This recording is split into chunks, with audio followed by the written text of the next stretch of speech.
Apa yang terjadi pada Pontius Pilatus setelah kematian Kristus? Video ini akan membahas tentang nasib Pontius Pilatus setelah mengadili Yesus dan menjatuhkan hukuman salib kepadanya.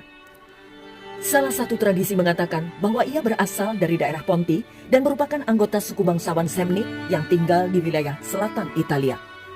Tradisi lain menyatakan bahwa Pontius Pilatus lahir di Jerman dan merupakan anak haram Tirus, yaitu Raja Mayens. Ia diangkat menjadi prefek atau gubernur Yudea oleh Sejanus, favorit Kaisar Romawi Tiberius, dan memerintah dari tahun 26 hingga 36 Masehi. Pilatus tidak disukai di kalangan penduduk Yahudi karena ia menggantungkan gambar pemujaan Kaisar di seluruh Yerusalem dan mencetak koin dengan gambar simbol pagan. Pilatus adalah gubernur Yudea yang paling terbukti, walaupun hanya sedikit sumber mengenai pemerintahannya yang masih ada. Koin-koin yang ia cetak masih ada dari masa pemerintahannya, serta satu prasasti yang disebut Batu Pilatus hingga sekarang masih tersimpan di Museum Israel.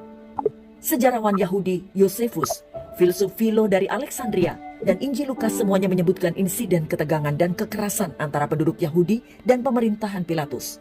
Banyak dari insiden ini melibatkan tindakan Pilatus yang menyinggung perasaan keagamaan orang Yahudi. Injil Kristen mencatat bahwa Pilatus memerintahkan penyaliban Yesus pada suatu saat selama masa jabatannya.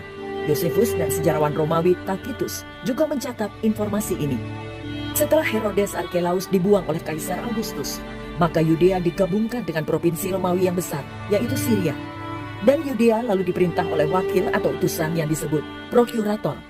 Pontius Pilatus adalah prokurator yang kelima. Ia sebetulnya berkedudukan di Kaisarea seperti halnya dengan prokurator yang lain. Tetapi pada hari raya Paskah, ia pergi ke Yerusalem untuk menjaga keamanan di sana. Catatan Perjanjian Baru tentang Pontius Pilatus. Injil mencatat bahwa setelah menginterogasi Yesus, Pilatus ingin sekali membebaskan Yesus, sebab ia menyadari bahwa para imam menyerahkan dia hanya karena perasaan iri. Pilatus rupanya tidak merasa terancam oleh Yesus.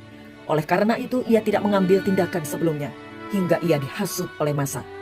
Para pemimpin Yahudi ingin Yesus mati. Akibatnya, tekanan dilakukan oleh Sanhedrin Yahudi terhadap Pilatus. Lalu bangkitlah seluruh sidang itu dan Yesus dibawa menghadap Pilatus.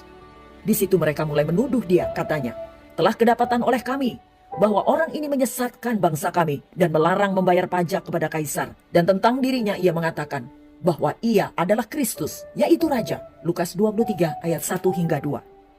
Tampaknya Pilatus berusaha menghindari konflik langsung dengan para pemimpin Yahudi dengan berharap Raja Herodes akan melepaskan Yesus. Lukas 23 ayat